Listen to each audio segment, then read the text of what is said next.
Hindari aja situs-situs yang salah. Jangan kasih makan tubuhmu dengan dosa. Nanti malah kecanduan. Kalau Anda hindari semakin kuat nanti rohnya. Seks sebelum nikah itu menandakan bahwa seseorang itu suka seks melebihi kasihnya kepada Tuhan. Atau yang sudah menikah, seks di luar nikah. Di luar pernikahannya, kalau ada hubungan seksual itu gak perlu sampai ujung tanduknya.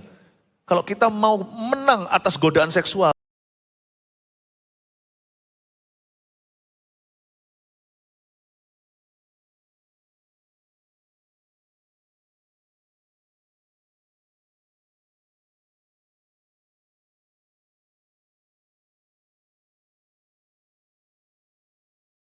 pemakaian Tuhan tidak akan dibatasi.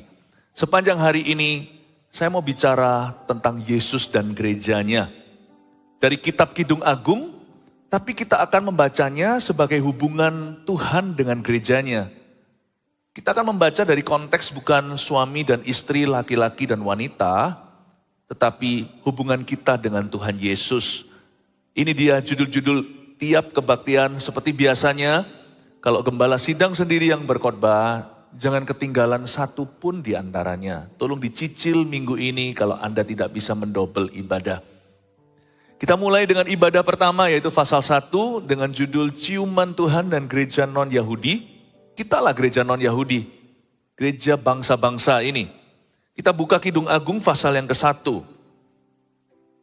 Saya bacakan dulu ya, totalnya ada 17 ayat, sepenggal 8 ayat dulu. Mempelai perempuan dan putri-putri Yerusalem, Kidung Agung dari Salomo. Kiranya ia mencium aku dengan kecupan, karena cintamu lebih nikmat daripada anggur. Harum bau minyakmu, bagaikan minyak yang tercurah namamu. Oleh sebab itu, gadis-gadis cinta kepadamu. Tariklah aku di belakangmu, marilah kita cepat-cepat pergi. Sang Raja telah membawa aku ke dalam maligai-maligainya. Kami akan bersorak-sorai dan bergembira karena engkau. Kami akan memuji cintamu lebih daripada anggur. Layaklah mereka cinta kepadamu. Memang hitam aku tetapi cantik. Hai putri-putri Yerusalem, seperti kemah orang Kedar, seperti tirai-tirai orang Salma. Janganlah kamu perhatikan bahwa aku hitam, karena terik matahari membakar aku. Putra-putra ibuku marah kepadaku, aku dijadikan mereka penjaga kebun-kebun anggur. Kebun anggurku sendiri tidak kujaga. Ceritakanlah kepadaku jantung hatiku, di mana Kakanda menggembalakan domba. Di mana Kakanda membiarkan domba-domba berbaring pada petang hari. Karena mengapa aku akan jadi serupa mengembara kawanan-kawanan domba teman-temanmu. Jika engkau tak tahu, hai jelita di antara wanita, ikutilah jejak-jejak domba dan gembalakanlah anak-anak kambingmu dekat perkemahan para gembala. Jemaat terkasih, Kidung Agung ini banyak dihindari. Mengapa? Karena terkesan vulgar. Sepertinya bicara tentang seksualita, benar.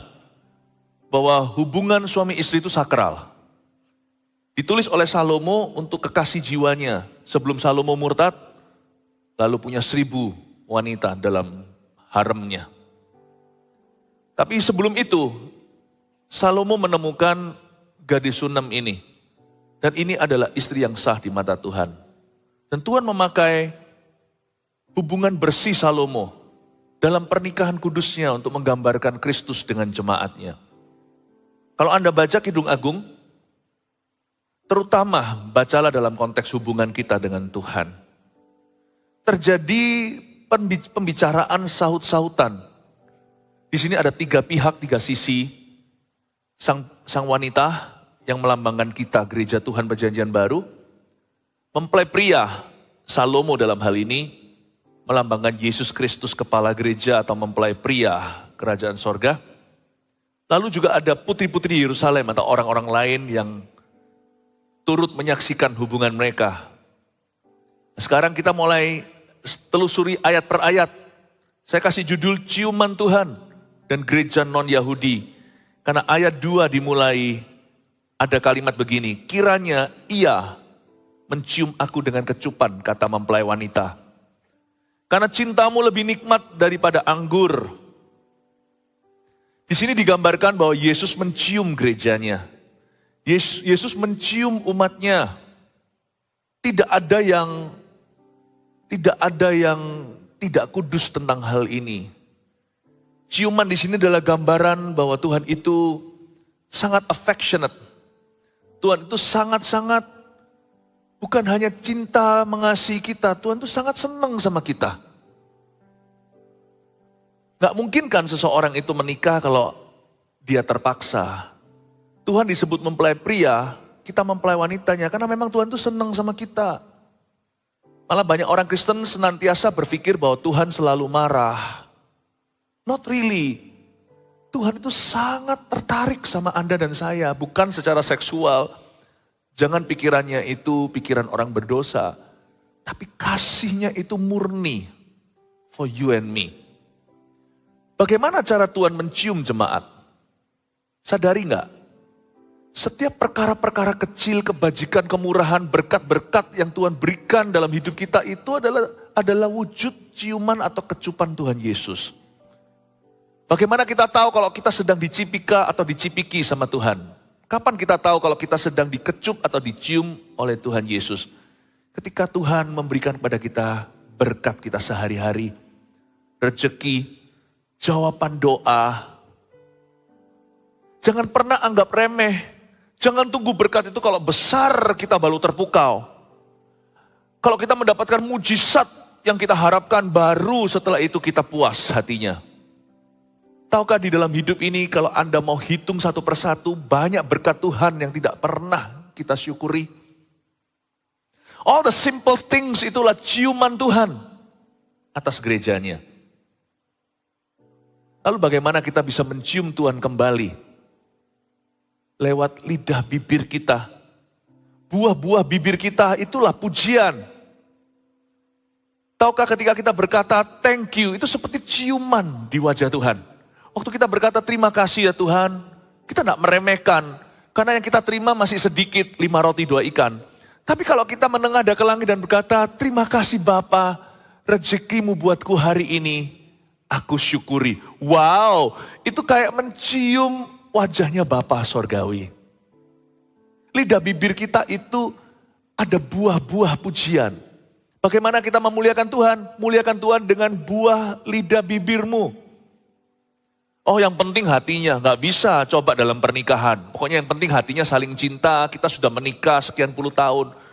Saya rasa suami dan istri perlu juga menunjukkan bahwa mereka kekasih. Dari waktu ke waktu, kalau saya dalam kehidupan kami, setiap hari saya bicara sama istri saya akan ngomong I love you. Ya, sebelum saya bangun tidur, lalu habis itu masuk ke ruang studi saya belajar firman Tuhan, saya akan cium istri saya dan berkata, aku doa dulu ya yang. Karena saya di keluarga kami, sebagai kepala keluarga, saya yang bangun dulu. Saya mempersiapkan hadirat Allah buat seluruh family. Lalu setelah itu buat seluruh gereja yang saya pimpin. Bapak Ibu Saudara, kita bisa mencium Tuhan. Yang penting hatinya enggak bisa, kita harus memuji. Tiap pagi. Cium Yesus dulu lewat pujianmu. Pujian bisa munafik enggak? Bisa. Kita kalau menyembah Tuhan bisa pura-pura? Bisa. Hanya karena di luar sana ada uang palsu bukan berarti enggak ada uang asli. Janganlah terpengaruh kalau ada orang lain memuji tapi hidupnya enggak berubah. Anda jadilah tipe itu yang memuji tapi berubah. Jangan dihilangkan pujiannya. Hilangkan kemunafikannya. Kenapa kalau kita lihat orang lain memuji dan munafik akhirnya kita berakhir tidak memuji Tuhan? Apakah Tuhan tidak layak untuk dipuji? No. Nggak usah tiru yang salah dari orang lain. Tirulah yang benar yang mereka lakukan. Pujian itu sendiri nggak salah. Yang salah hidup mereka setelah itu nggak di follow up. Jangan kapok, jangan jerah, jangan trauma memuji Tuhan. Karena ada banyak orang Kristen yang nggak sungguh-sungguh setelah memuji. Tetaplah memuji Tuhan karena Tuhan layak untuk dipuji. Amin. Tetaplah menyembah Tuhan karena Tuhan layak untuk disembah. Saya rasa tiap pagi kita harus lari untuk mencium wajahnya papa mama kita. Anak-anak saya kalau sudah langsung pergi ke sini atau Langsung aja aktivitas sehari-hari saya kadang-kadang akan malam harinya ingatkan. Tadi pagi rasanya pipinya papa ini belum laporan. Maksudnya apa? Ini pipinya ini belum dicium sama anaknya. Iya kan sudah tidur tadi malam. Tapi pipi ini besok paginya ngelaporin. Kok nggak dicium? Anak saya biasakan untuk cium good night sama papa mamanya. Cium good morning sama ayah ibunya. Apakah ciuman kita itu? Pujian. Karena cintamu lebih nikmat daripada anggur, ayat 1. Ayat 2, kiranya ia mencium aku dengan kecupan. Karena cintamu lebih nikmat daripada anggur. Kata cintamu lebih nikmat daripada anggur. Anggur itu kan lambang pesta. Anggur itu lambang wedding, pernikahan. Anggur itu lambang apa? Lambang sukacita. Cintanya Tuhan itu lebih nikmat dari semua itu. Saya diingatkan waktu baca ayat ini, bahwa kita tidak boleh menyukai seks lebih daripada mengasihi Tuhan. Nggak boleh. Bagaimana kita tahu kalau seseorang itu sudah menyukai seks lebih daripada mengasihi Tuhan ketika dia melakukan dosa seks sebelum nikah. Sebelum menikah, laki perempuan tidak boleh bersetubuh. Tidak boleh berhubungan suami istri. Jangan ikut-ikutan tren dunia sekarang. Semakin hari semakin casually. Di dunia sekarang itu, hal itu no big deal. Bukan lagi sesuatu yang gimana gitu. Tetap ajarkan pada anak-anak bukan dari hukum Taurat. Berilah teladan dulu sebagai ayah ibu. Kalau Anda sudah punya putra putri. Lalu dari kecil, tanamkan value. Gereja akan membantu, tapi Anda juga harus melakukannya. Beritahu sama mereka, gak boleh loh ya. Nanti kalau pacaran kalian gak boleh jatuh. Lalu jelaskan mengapa pentingnya kekudusan. Seks sebelum pernikahan itu melanggar firman Tuhan. Tapi susah, gak mungkin bisa zaman ini. Kalau Anda baca, ini menjelang Christmas ya kan. Kemarin saya renungkan. Maria dan Yusuf. Yusuf itu luar biasa. Setelah dia tahu bahwa kandungan Maria itu dari Roh Kudus, dia nikahi Maria. Bukannya dia mau ceraikan tadinya diam-diam, tapi karena dalam mimpi Allah berbicara. Lalu setelah dia nikahi, padahal dia dalam kandungan, masih hitungan minggu. Mungkin baru 1 minggu.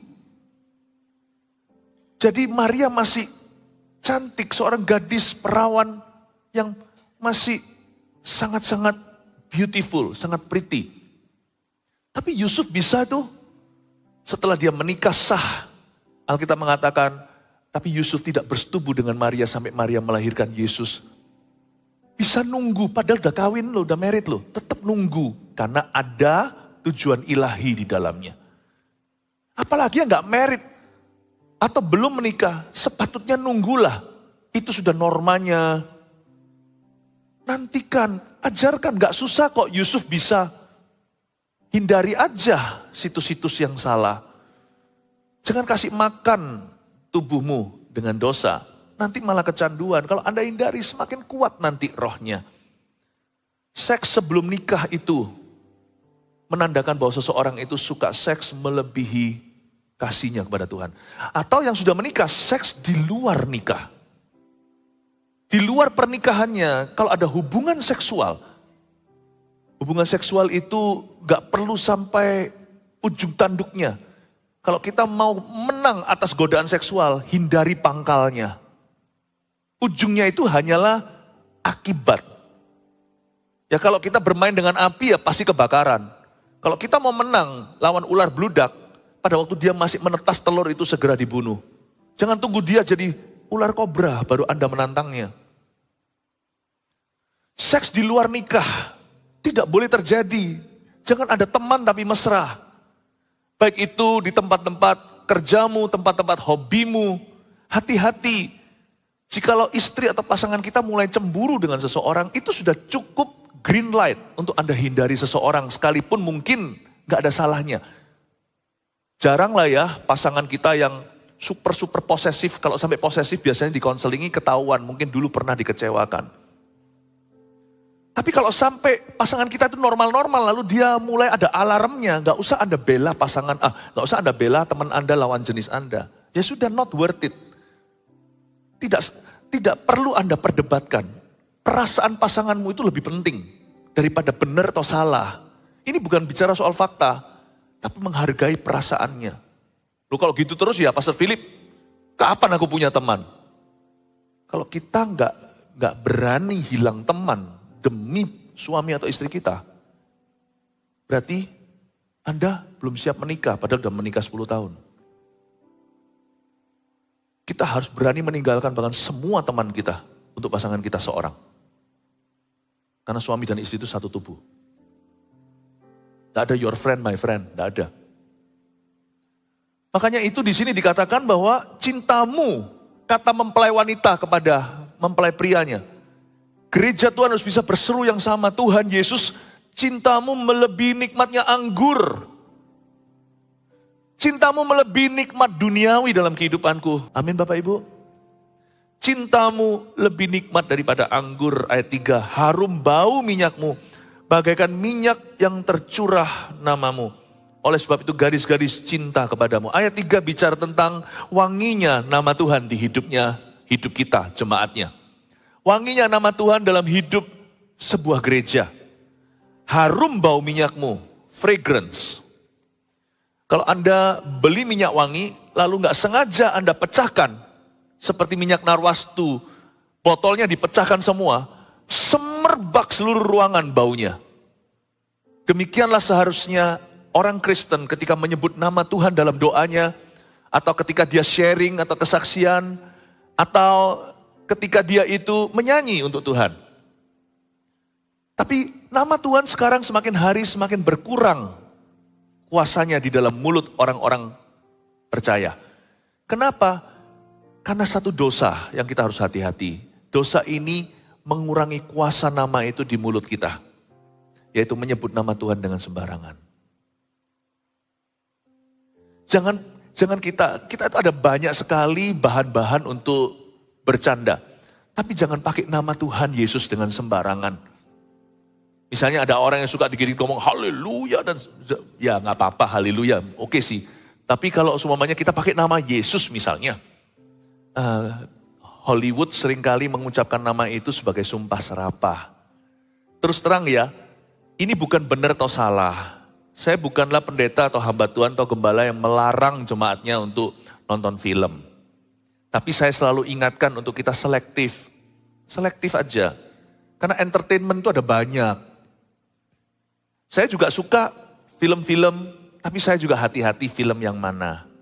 Misalkan suatu saat saya pernah sekali nonton film itu padahal film action, tapi di dalamnya itu dikit-dikit berapa kalimat kata Yesus diucapkan, tapi bukan sebagai pengagungan. Jesus Christ. Hollywood kan suka memakai kata-kata itu. Di samping kata-kata lain yang selalu ada bunyi, tut, selalu disensor. Kayaknya mereka itu having fun deh. Menggunakan nama Tuhan dengan sembarangan. Kalau bisa pakai nama Tuhan itu disetarakan dengan nama anjing. Saya nggak tahan terus terang. Saya bukannya orang yang fanatik atau sok suci yang enggak. Saya pernah nonton begitu sebentar aja saya nggak tahan. Akhirnya saya bilang sama istri saya, ternyata istri saya juga nggak tahan. Ayo kita keluar dari sinema ini, padahal udah beli popcornnya. Tapi kita nggak bisa terlalu menjaga nama Tuhan di hidup kita. Loh kalau gitu kan kita nggak usah nonton semua film. Ya enggak juga sih, nggak semua film gitu soalnya. Loh, kalau gitu kan film rohani aja terus tentang Rasul Petrus, Rasul Paulus, tentang Yesus Kristus. Enggak juga sih, ada banyak film yang enggak gitu. Saya enggak tahan terus terang. Anda boleh ikut saya, boleh enggak, terserah. Tapi efeknya beda, karena saya menjaga nama itu. Karena itu kalau saya berdoa, nama itu malaikat pasang antena kalau saya doa. Kalau saya tengking setan, dalam nama Yesus setan nurut. Enggak seperti anak-anak Skewa, dalam nama Yesus yang Paulus beritakan, mereka ketakutan. Dengar nama Yesus takut. Dengar nama Paulus mereka juga gemetar. Lalu mereka berkata, Nisus ya, who are you? Kamu siapa? Dipukuli itu di Kisah Para Rasul. Anda lihat 7 anak imam. Sok-sokan. Karena mereka tidak menghargai nama itu. Kita harus jaga. Nama itu jangan disalahguna. Supaya nanti ketika Anda memerlukannya, nama itu berguna di mulut Anda. Bukannya nama Tuhan itu kuasanya tergantung kita. Nama Tuhan selalu berkuasa. Tapi kita nggak bisa mengendalikan nama itu ketika kita membutuhkan. Karena Tuhan tidak akan memberikan kuasanya. Karena nama itu murahan di mulut beberapa orang. Hati-hati ya Bapak Ibu Saudara, dosa menggunakan memakai nama Tuhan dengan sembarangan itu ruginya ke kita saat kita berdoa, saat kita tengking setan. Saat kita menyanyi, memuji Tuhan. Jadi kata haleluya itu gak ada artinya. Dibuat main-main. Kata nama Yesus juga, Tuhan sembunyikan kuasanya dari mulut orang-orang yang senantiasa meremehkannya. Tapi orang-orang yang menjaga kekudusan nama itu dalam hidupnya, setiap kali dia sebut Yesus, langsung harum bau minyaknya. Bagaikan minyak yang tercurah wanginya nama itu. Lihat coba, kenapa ada orang yang doanya dijawab melulu? Ada orang yang doanya nggak dijawab melulu. Saya nggak berkata bahwa doa harus dijawab sesuai aplikasi atau sesuai dengan ekspektasi kita. Tapi renungkan coba, kenapa ada orang yang tidak bisa pede sama doanya, nggak bisa percaya diri, nggak bisa percaya pada doanya sendiri? Karena dia tahu, dia main-main sama nama Yesus. Nah waktu dia gunakan nama Yesus itu, bagi dia sudah hambar hati. Tapi kalau kita menganggap itu sakral, orang Yahudi aja ya, YHWH, yang kita seringkali sebut Yahweh segalanya itu dalam bahasa Ibrani mereka nggak berani menulis nama Allah Israel dengan, nggak berani menyebutnya dengan penuh. Supaya mereka tidak lancang, karena nama itu kena lidah bibir mereka yang najis itu, mereka nggak layak menyebutnya. Padahal nantinya nama Tuhan sesungguhnya, nama di atas segala nama. Tahu ya, Yesus itu nama di atas segala nama. Kita nggak usah berdebat soal nama-nama Allah. Namanya nama-nama Allah Israel. Ada macam-macam di perjanjian lama. Ya kan? Ada yang El Shaddai. Ada yang Yehovah. Yahweh. Ada juga yang Adonai atau Lord atau Tuhan. Yesus itu nama di atas segala nama. Artinya waktu wujudnya keluar 2000 tahun lalu. Lewat perawan Maria, lalu menyembuhkan, membangkitkan Lazarus mati dan bangkit lalu naik ke sorga. Semua orang tahu bahwa semua nama di perjanjian lama itu, rangkumannya adalah Jesus Christ our Lord. Nama Yesus. Dan nama Yesus itu harus kau jaga dalam hidupmu. Kalau enggak nanti nama itu enggak akan menjagamu. Jangan-jangan nanti suatu hari kalau kita berada di gerbang sorga, ini cuman ilustrasi ya, nggak sungguhan, supaya kita mengerti pentingnya poin ini. Siapa Tuhanmu? Yesus. Malaikat berkata, jangan percaya ini. Dia pakai nama Yesus ini itu sumpah serapah kok. Kenapa dia harus masuk? Keluargamu, nama itu tak ada artinya dalam hidupmu. Enyahlah ke dalam api. Misalnya, karena akhir zaman nanti malaikatlah yang sortir. Lihat ya, lalang dan gandum dan memisahkannya. Semua malaikat di sorga akan tertawa ketika Anda menyebut nama Yesus. Mereka berkata, nah sekarang tahu rasa. Dengan nama apa kamu akan diselamatkan? Saya paling takut sebut nama Tuhan dengan sembarangan. Supaya ketika saya sebut nama Tuhan dengan tujuan, setan yang ketakutan. In Jesus name. Kemarin saya masih ingat, saya ngajarkan hal serupa di gereja Korea yang tadi kita lihat. Itu gereja terbesar seharusnya gereja Korea terbesar di Amerika. Di salah satu ibadahnya, wah cukup berat. Saya pengkhotbah tunggal di konferensi kebaktian kebangunan rohani mereka. 7 sesi saya khotbah sendiri.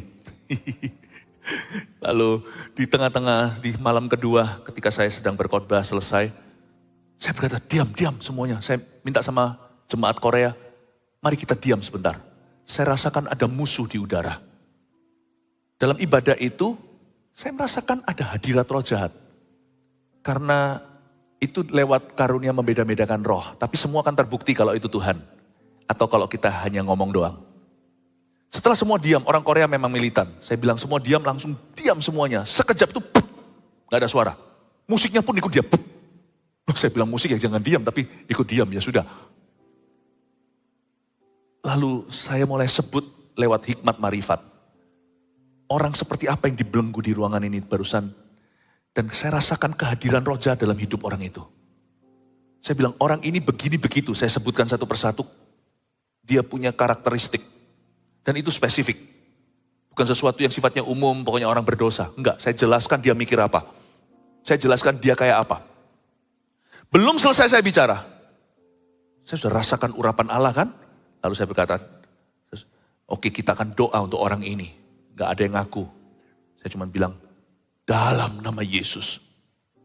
Langsung teriak sebelah situ. Wah, kelepasan. Saya cuma sebut sekali aja. In Jesus name, belum diterjemahkan. In Jesus name. Setan gak usah diterjemahkan, dia ngerti Jesus. Langsung teriak orang yang dimaksudkan. Langsung saya turun dari panggung. Saya datang ke orang itu, saya minta usher semuanya datang. Lalu peluk orang itu, doakan. Seorang wanita teriak keras di ruangan bisa ribuan orang. Teriakannya terdengar ke semua pelosok. Kasihan. Lalu kita doakan supaya dia dilepaskan. You see, the name of Jesus. Ketika Anda sebutkan di ruang bisa ribuan orang sekalipun. Jesus. Yesus. There's something about that name. Ada sesuatu tentang nama itu. Kalau disebutkan dari mulut yang menjaga kekudusannya. Kita berkata Yesus, semerbak bau kuasa itu. Tiba-tiba urapan terpencar ke semua arah.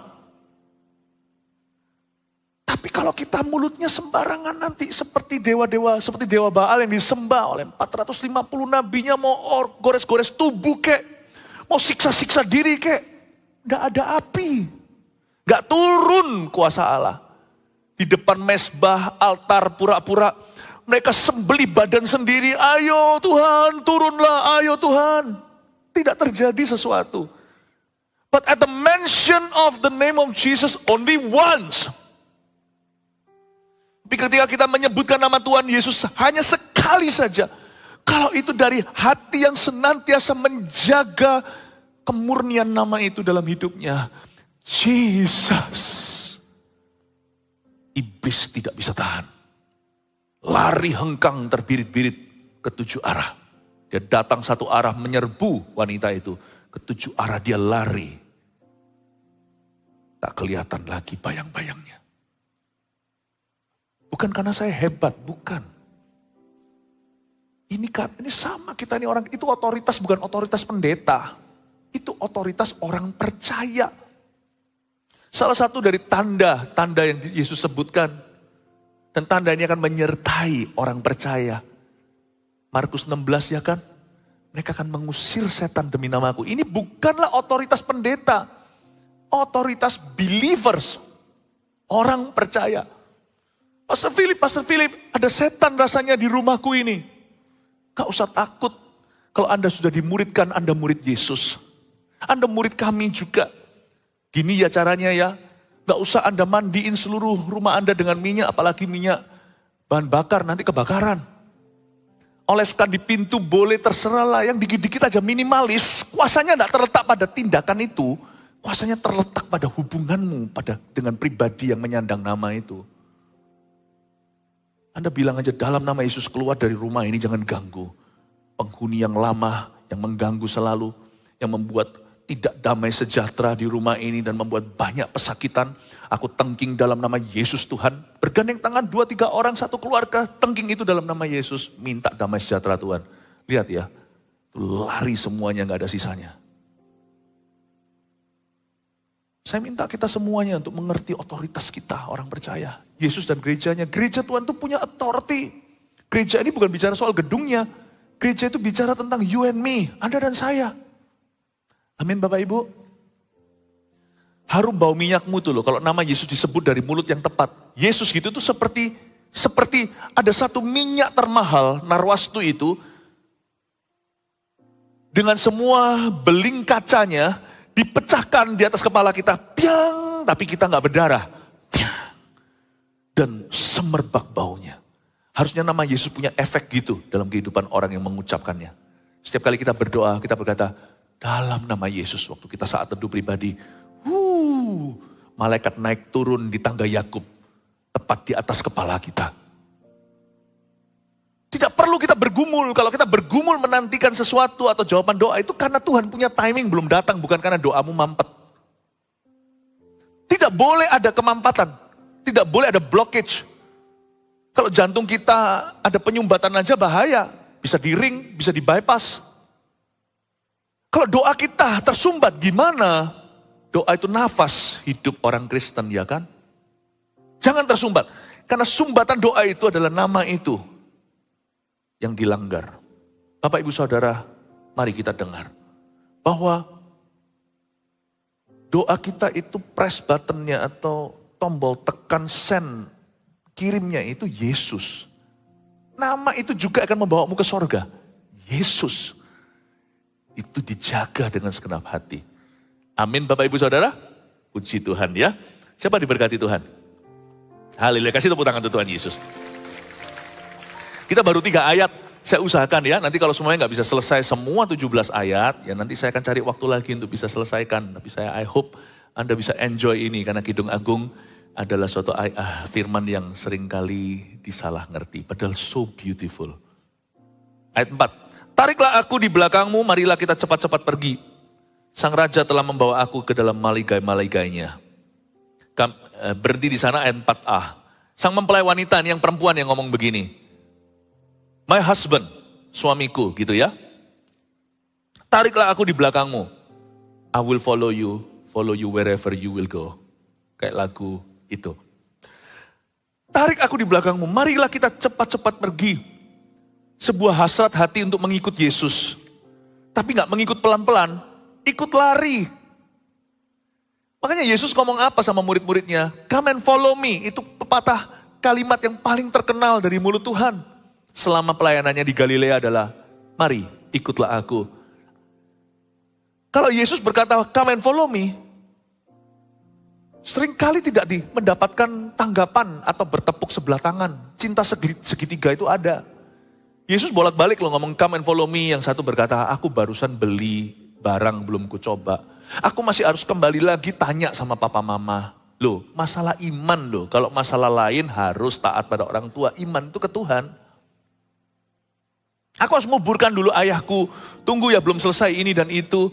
Tunggu waktu yang lebih baik lagi. Gak ada waktu yang lebih baik. Tuhan Yesus tawarkan, tapi mereka tidak bergairah. Tuhan Yesus tawarkan, tapi mereka tidak selera. Makanya itu Tuhan itu kalau bertemu tangan dengan orang yang tepat, jadi rencana Allah. Yang satu sisi berkata follow me. Belum selesai ngomong follow me, yang satunya berkata tariklah aku di belakangmu, mari kita cepat-cepat pergi. Oh, setiap hamba Tuhan, setiap gembala juga suka kalau ada jemaat yang begitu. Bayangin kalau kami ini bicara kepada jemaat, ayo melayani. Gak ada yang meresponi. Tapi kalau ayo melayani, loh Pastor Philip dari dulu kami itu sudah ingin melayani. Terima kasih untuk kesempatannya, ayo let's go. Ayo kita beritakan Injil, ayo kita sudah siap, saya sudah siapkan. Nenek saya belum terima Tuhan, bulan ini kita doakan dia. Kolega saya, wow. Tuhan itu menunggu respon jemaat. Kalau kita diajak dosa jangan mau. Kalau kita diajak berbuat salah, tolaklah. Tapi Tuhan berkata follow me. Lucunya bukan mempelai pria yang ngomong ikutlah saya. Mempelai wanita yang menawarkan diri kayak Yesaya. Ini aku, utuslah aku. Aku, mi, utuslah saya. Wah, coachnya, tim leadernya, gembala-gembala CG atau cell group, connect group kita. Senang sekali.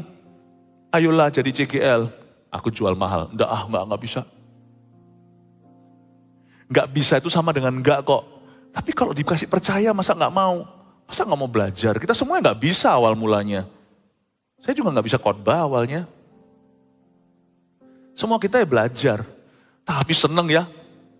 Kalau kita nggak tahu siapa yang bisa kuutus ya, siapa yang bisa pergi untuk aku. Aku mau jadi CGL, asal kau ajari, aku mau belajar. Wow, asal nggak ada keberatan moral orang itu, nggak ada celah karakter. Saya rasa kita mesti sambut tangan-tangan yang begitu. Bahkan kalau ada orang di sini berkata, aku mau nyanyi di depan sini. Ya, tapi kalau dia bisa nyanyi ya ikuti dari bawah, ngikuti semua trainingnya. Kecuali kalau nyanyinya itu fales, nadanya 3,5. Mungkin nanti berakhir bukan nyanyi, pelayanan yang lain lebih cocok ya kan. Gak ada orang yang angkat tangan berkata use me, akan menjadi useless. Gak ada orang yang berkata pakailah saya, lalu terakhirnya tidak berguna. Semua orang yang angkat tangan seperti Yesaya, ini aku, tariklah aku. Orang seperti itu pasti akan tepat guna. Tuhan akan menempatkan dia di tempat yang tepat, dan dia akan berbuah-buah lebat. Kasih tepuk tangan untuk Tuhan, haleluya. Tariklah aku di belakangmu, marilah kita cepat-cepat pergi. Sang Raja telah membawa aku ke dalam maligai-maligainya. Kami akan bersorak-sorai dan bergembira karena engkau. Kami akan memuji cintamu lebih daripada anggur. Layaklah mereka cinta kepadamu. Ayat 4b. Wanita ini berkata, kami akan bersorak-sorai dan bergembira karena engkau. Following Jesus is a happy thing. Mengikut Tuhan itu adalah suatu perkara yang indah, perkara yang happy. Melayani itu perkara yang happy, mengampuni itu pelayanan perkara yang happy. Meskipun waktu kita melakukannya sakit sekali di hati, terasa sakit di daging kita. Kok aku harus ngampuni orang itu yang salah? Tapi Anda akan berakhir happy. Orang tersebut kalau tidak bertobat yang Anda ampuni, dia akan berakhir tidak bahagia. Gak usahlah urusi nasib orang, itu urusan Tuhan. Apapun yang Tuhan suruh dalam hidupmu, itu perkara happy. Sadarkah Anda, semua yang benar, semua yang dari firman, semua perkara Tuhan itu is a happy thing. Semuanya itu perkara yang bahagia. Makanya ada ayat yang berkata gini, bergembiralah karena Tuhan. Maka Tuhan akan memberikan apa yang diinginkan oleh hatimu. Bukan kebutuhanmu loh. Karena orang yang bergembira karena Tuhan tidak akan minta yang salah. Tidak akan menginginkan yang salah. Tidak ada orang yang bergembira karena Tuhan itu inginkan istri orang lain, suami orang lain. Karena kalau orang itu menginginkan pasangan orang lain, dia pasti nggak bergembira karena Tuhan. Dia pasti malu sama Tuhan. Bergembiralah karena Tuhan, maka Tuhan akan memberikan apa yang diinginkan hatimu. Bergembiralah karena Tuhan. Be happy, kalau kita mau datang ke gereja itu be happy, excited. Kita nggak boleh datang telat-telatan.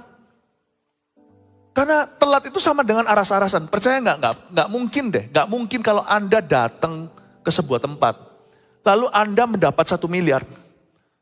Anda pasti datang lebih pagi, apalagi kalau saingannya banyak. Yang kita dapatkan itu lebih dari emas permata, emas perak permata. Karena Alkitab mengatakan di kitab Amsal, hikmatmu itu. Siapa yang memperoleh ini hikmat, memperoleh sesuatu yang lebih berharga dari emas, perak, dan permata. Hadirat Allah itu tidak bisa kau beli. Orang baru tahu pentingnya itu ketika dia kehilangan itu selama-lamanya. Gak mungkin kita itu datang, kalau kita bergembira itu kelihatan cara kita datang. Cara kita menyambut. Kalau Anda harus ketemu sama satu orang yang Anda sama sekali tidak ingin ketemu. Aduh, rasanya itu harus sengaja menyeret kakinya. Tapi kalau lagi jatuh cinta, wow, I can't stop loving you. Wow, aku jatuh hati sama orang itu. Janjian jam 7, 5.30 sudah di situ. Apalagi kalau udah lama gak ketemu. Come on, let's be honest, mari kita jujur lihat. How you come to church, how we come to church, how we go to God's house. Bagaimana kita pergi ke rumah Tuhan itu menunjukkan kita bergembira karena Tuhan atau kita melakukan rutinitas. Takut akan Tuhan itu sama sekali tidak ketakutan. Takut akan Tuhan itu merindukan dia. Hubungan kita itu sama Tuhan itu di atas segalanya, bukan hukuman Taurat. Hubungan kita dengan Tuhan itu di atas segalanya adalah hubungan cinta. Seperti hubungannya orang jatuh cinta seperti Salomo dan gadis Sunem ini. Oh, kami akan bersorak-sorai bergembira karena Tuhan. Layaklah mereka cinta kepadamu. Therefore the church loves you. Gereja seperti apa yang hendak kita bangun untuk Kristus? Bukan gereja yang besar, 1.000 gereja, 1 juta muridnya saja. Tapi 1 juta murid yang jatuh cinta sama Tuhan. Kalau kita mau main cepet-cepetan dan besar-besaran, kita bisa kok asal main angka di atas kertas. Buat apa kita sampai harus habiskan energi dan ludah untuk ngajari jemaat untuk cinta sama Tuhan, memberi pengertian. Firman-firman yang dibagikan ini untuk memandikan. Semua kita rancang supaya jemaat itu memperoleh tempat pertemuan. Ini kemah pertemuan seperti zaman Musa. Untuk kita ketemu sama Tuhan. Layaklah mereka. Ini bicara tentang Anda. Layaklah mereka cinta kepadamu. Bukankah perintah Allah yang tertinggi hanya satu? Kasihilah Tuhan Allahmu dengan segenap hatimu, dan dengan segenap akal budimu, dan dengan segenap kekuatanmu. Itulah perintah yang terutama. Izinkan saya berakhir hanya di ayat 4. Semoga saya lanjutkan, saya masih belum mengambil keputusan apakah minggu depan saya teruskan ini atau saya ngomong tentang hal yang lain. Tapi belum sempat ya saya jelaskan gereja non-Yahudi, sebab itu di ayat 5 seterusnya. Tapi ibadah berikutnya biarkan saya mulai pasal 2. Saya akan jelaskan Mawar Syaron itu artinya apa. Akhirnya kita akan tahu Mawar Syaron itu ternyata bukan bicara tentang Tuhan Yesus, tapi tentang gerejanya. Nanti saya jelaskan di ibadah kedua, oke? Dan seterusnya. Tapi sementara sekarang saya rasa PR ini cukup bagi kita. Kasihilah Tuhanmu, cintai Dia dengan segenap hatimu. Saya rasa itu saja yang perlu dalam hidup kita. Haleluya. Kita mengangkat kedua tangan kita, terimalah berkat dari Allah Bapa, kasih setia dari Tuhan Yesus, pengurapan dari Allah Roh Kudus, roh mempelai Kristus, menyertaimu setiap hari dalam kasih sayang Tuhan. Di dalam nama Yesus, bawalah damai sejahtera. Haleluya. Amin. Selamat pagi, Tuhan memberkati.